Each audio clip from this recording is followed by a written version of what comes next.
Bienvenue voyageurs dans la caravane de la Gitane sans filtre. Je suis ravie de vous retrouver pour votre horoscope qui couvrira la période du 21 juillet au 4 août 2024. J'espère que ce mois de juillet ne vous a pas trop chahuté.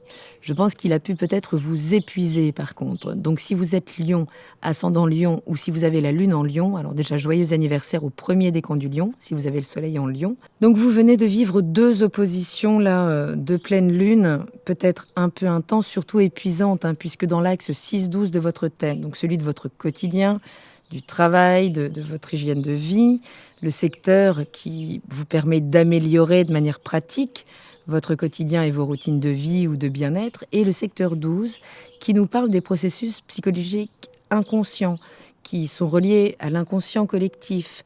C'est également le secteur, c'est le dernier secteur du thème. Donc ici, les choses se finissent, on achève un cycle. Donc ça peut être une période quand même assez marquante. La Lune, donc dans le secteur 6, a pu accentuer vos émotions autour donc, de votre emploi quotidien, auprès de vos collègues peut-être, mais parle essentiellement d'une sensibilité émotionnelle en lien avec votre santé, avec le service, avec le don de vous, avec les efforts que vous fournissez pour améliorer ce quotidien. Mais conjointe à Pluton, là, elle est très intense là autour du 21 juillet, elle indique les transformations profondes, peut-être des révélations même dans ces domaines. Donc là, vous pourriez vivre des changements intenses dans votre routine de travail, alors peut-être une fin de contrat, mais peut-être des rapports de force, de pouvoir assez importantes. Et vos habitudes de santé, là, ont dû peut-être manifester des signes pour vous permettre de prendre conscience du besoin de vous ressourcer, puisque ce soleil en maison 12, qui lui est en lien donc avec les aspects cachés, avec la mise en retrait, avec les processus psychologiques inconscients, avec la spiritualité, tout ce à quoi on touche une fois qu'on s'est coupé du brouhaha du monde, vous amène à vous concentrer sur votre développement intérieur, à peut-être juste prendre du recul pour vous ressourcer, mais vous permettre aussi de travailler sur vos peurs, sur vos insécurités, et explorer peut-être des secteurs un peu plus mystiques de la vie. Parce que là, si vous n'êtes pas encore parti en vacances, vous pouvez être juste littéralement épuisé. Soleil maison 12, on a assez peu d'énergie, on se traîne un petit peu. Donc soyez vraiment à l'écoute des moments là nécessaires à vous régénérer, pour ne pas imploser peut-être justement sur le lieu de travail. Mars, donc l'action, la combativité, est dans le secteur des amitiés, des groupes, des aspirations collectives. Donc il y a beaucoup de dynamisme, peut-être serez-vous invité à prendre beaucoup d'initiatives, alors peut-être pour l'organisation des vacances, si vous partez entre amis ou autre, ou juste pour atteindre des objectifs de groupe peut-être. Peut-être prendre le lead là au sein d'un groupe d'amis ou de projets collaboratifs. Donc vous pourriez avoir beaucoup d'énergie pour vous impliquer dans des activités collectives, donc au sein de vos réseaux sociaux, cercles sociaux, amicaux. Mais attention, là où il y a Mars, il peut aussi y avoir des conflits. Donc on peut être plus agressif, peut-être subir l'agressivité de l'autre, mais ça peut nous parler de désir aussi au sein des réseaux. Donc peut-être une rencontre, là où le désir pourrait être stimulé, toujours dans ce même secteur, sachant que Mars en Gémeaux, il est plus ouvert, il est un peu moins soupolé. Mais par contre, vigilance, surtout si vous êtes fatigué, puisque l'action en Gémeaux, elle peut avoir tendance à la dispersion. L'idée, c'est vraiment de canaliser les choses, surtout qu'il va rejoindre Jupiter, donc il vient encore expandre vos réseaux, ou expandre votre personnalité au sein de vos réseaux, vous donner encore plus d'aura peut-être. Donc Mars vient juste de quitter le secteur des ambitions, de la carrière, le secteur 10, où il a croisé la route d'Uranus, donc la planète rebelle, révolutionnaire, qui vient faire sauter vraiment toutes les limitations saturniennes, et qui travaille au long cours à réformer votre rapport à la matière, à la possession, au bien, au corps, à la nourriture, et le tout dans un contexte hiérarchique. Donc ça a pu secouer là, aux alentours du 15, lors de la conjonction, où il y a pu avoir des événements sur le lieu de travail ou en lien avec vos ambitions, qui ont pu amener quand même des changements assez soudains, donc toujours dans ces domaines de la carrière, peut-être de la réputation aussi. Mais vous pourriez faire face à des transformations inattendues, au besoin de vous adapter très vite. Ça tombe bien, parce que Mars en Gémeaux est adaptable. Mais voilà, peut-être des ambitions professionnelles à réadapter en fonction d'opportunités, peut-être pour vous réinventer et adopter de nouvelles approches dans votre carrière.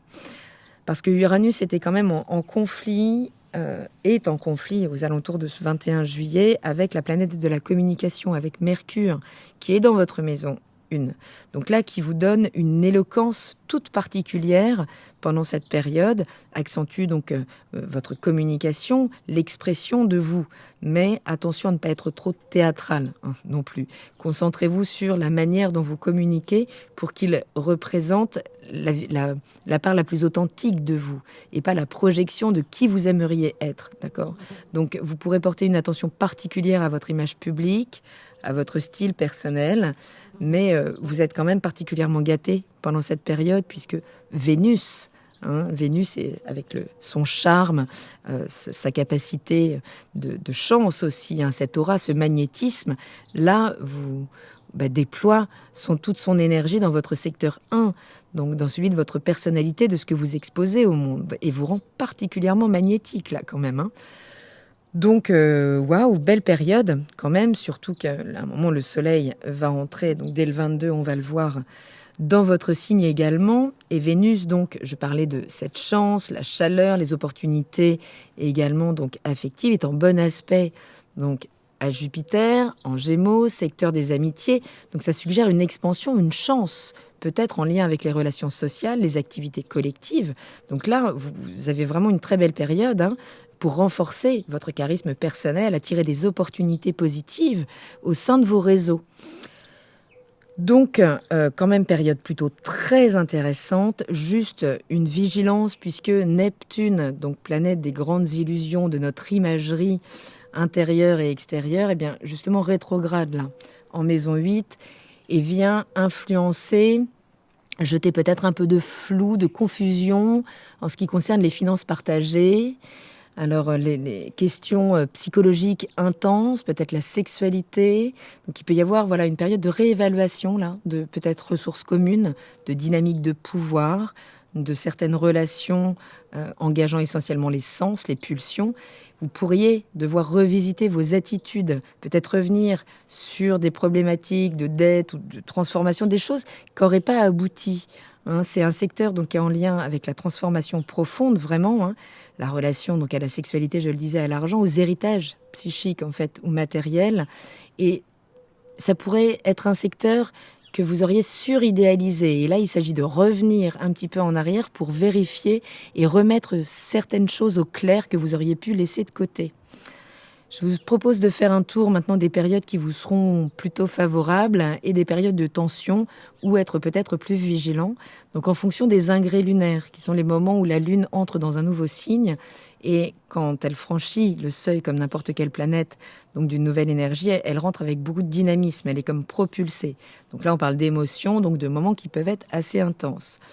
Alors le 21 juillet, donc je viens de vous parler des énergies de cette pleine Lune, n'hésitez pas à aller voir donc la lecture générale de cette pleine lune pour plus d'infos.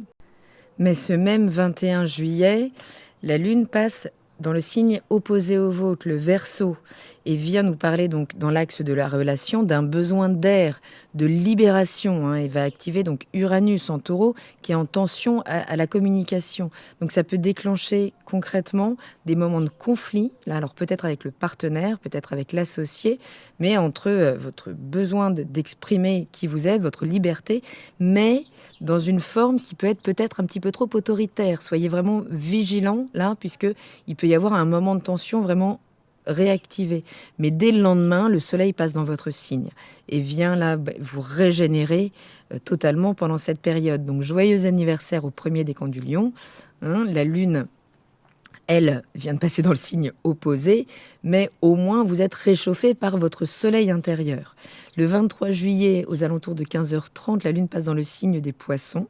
Et là, elle active donc ce secteur de la transformation, des choses cachées, de la sexualité, des finances partagées.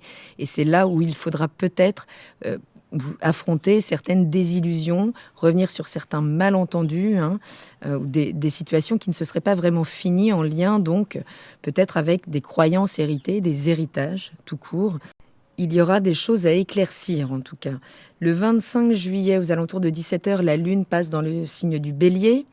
Donc là, regain d'énergie, puisque à nouveau, la lune est dans un signe de feu. Donc là, vous vous sentez davantage nourri, vous êtes poussé à l'action, peut-être un vrai regain d'énergie, hein. En tout cas, voilà, là, vous êtes particulièrement plein de vitalité, peut-être fougueux, donc attention quand même. L'idée, c'est de concentrer ça dans l'action plutôt que dans la réaction. L'idée étant de cultiver une ouverture d'esprit, hein, de vous ouvrir à de nouvelles cultures, de nouvelles croyances peut-être. Restez souple. Le 27 juillet, aux alentours de 21h, la Lune passe dans le signe du Taureau et dans votre secteur 10 où elle active Vénus en Lion. Donc là, de la chance au niveau professionnel, en lien avec vos ambitions, peut-être des gains d'ailleurs, d'argent, peut-être une rencontre, mais vigilance, ça reste en tension avec votre signe. On peut revenir sur les tensions avec l'employeur, sur ce qui s'est passé mi-juillet, hein. Donc là, peut-être bras de fer avec la hiérarchie, avec vos ambitions, qui vous demandent d'affirmer qui vous êtes, ce que vous valez, mais en y mettant les formes, si vous voulez être entendu. Le 30 juillet, aux alentours de minuit, la Lune entre dans le signe des Gémeaux et active votre secteur 11. Active Mercure, là, qui sera passé donc en Vierge, et qui est en carré quand même avec Mars. Donc on est toujours dans cette idée de conflit, dans la communication, dans l'action. Les choses peuvent s'accélérer un petit peu. Vous pourriez avoir envie de fuguer vos responsabilités publiques ou professionnelles. Donc je le rappelle, affirmez-vous en parlant, en exprimant vos besoins, plutôt que de rentrer dans le rapport de force et de partir en attaque sur l'autre. Le 1er août, aux alentours de 6h, la Lune passe dans le signe du Cancer, dans votre secteur 12. Hein, c'est l'idée de se mettre en retrait, là, peut-être d'aller étudier plus en profondeur si vous avez un petit peu des symptômes cachés, si vous somatisez un petit peu. L'idée, c'est de vous reposer, de prendre soin de vos besoins émotionnels, peut-être juste de vivre cette émotion en retrait du monde. Le 3 août, donc à 14h, la Lune passe dans votre signe, ça y est, mais elle commence par une opposition quand même à Pluton, hein, en Verseau, juste en face. Donc là, évidemment, ça vous est hyper favorable, hein. Vous êtes, la Lune rejoint le Soleil, rejoint toutes ces planètes déjà en Lion. Donc il y a une énergie là, hyper expressive, hyper créative, beaucoup de chaleur sans doute dans les rapports, mais en quête de reconnaissance et d'authenticité. Et l'opposition à Pluton, là, elle peut créer une tension. Voilà, ça passe ou ça casse, quoi. Un conflit à dépasser pour transformer ces rapports de force une bonne fois pour toutes. Mais Pluton travaille à détruire ce qui n'est pas transformable. Le 4 août, donc, à 13h13, c'est votre nouvelle lune. Hein, donc sur le degré où était Vénus, en plus, lors de la dernière pleine lune en Capricorne. Donc, super belle période, là, renouvellement, vraiment, de votre personnalité intime. En plus, vous relancez, là, une année de révolution solaire, donc avec Pluton, quand même, en face de vous. Donc, vigilance à qui vous croiserez cette année. Ne remettez pas votre pouvoir au premier ou à la première venue. L'idée, c'est de replacer votre ego vraiment au centre, mais qu'il soit transparent, qu'il puisse exister sans avoir besoin d'écraser l'autre ou qu'il se laisse écraser par l'autre ou impressionner. Donc notez bien ces périodes-là, 25 juillet, 26 juillet, 3, 4 août, qui sont vraiment des moments hyper favorables, hyper propices aux rencontres, à la chance, à vraiment bénéficier des meilleurs aspects, des meilleures énergies. Plus en tension, 21, 22, 23 juillet, on y va mollo, 27, 28 aussi. Bon, juste voilà, un petit bras de fer le 3 août, même si c'est très transformateur, soyez quand même vraiment vigilants. Il y a des transformations à effectuer peut-être dans vos routines de vie, hein, savoir vous replier quand il s'agit d'aller plus en profondeur pour comprendre vos systèmes psychiques. C'est peut-être un moment où éclaircir des questions en lien avec les finances partagées aussi, avec les dynamiques de pouvoir ou avec certaines relations qui tournent essentiellement autour de la sexualité ou de l'argent, hein. L'idée, c'est d'améliorer, travailler à améliorer votre communication, d'harmoniser quand même vos relations sociales où vous pourriez vraiment prendre de l'expansion, surtout au niveau des réseaux. Mais vous avez Vénus avec vous, là, qui vous apporte vraiment, de la chance, de l'aura, un magnétisme. Veillez juste à ce que vous attractez, en fait, puisque ce charisme peut vous permettre d'attracter des personnalités très puissantes en face de vous, comme attirer des opportunités hyper positives. Donc oui, une période de transformation, de défis, hein, forcément, surtout pour le début du signe du Lion qui commence à goûter donc aux énergies plutoniennes de transformation, mais rester dans une approche vraiment proactive, ouverte d'esprit, hein. Vous pourrez naviguer cette période en profitant des belles opportunités de croissance, de renouveau, d'amélioration dans votre vie personnelle et quotidienne, et puis pouvoir aussi imposer qui vous êtes, surtout réellement dans vos ambitions professionnelles, pour ne plus avoir à manœuvrer ces rapports de force. Je vous embrasse, je vous remercie pour votre écoute et je vous dis à très bientôt dans la caravane de la Gitane sans filtre. Salut!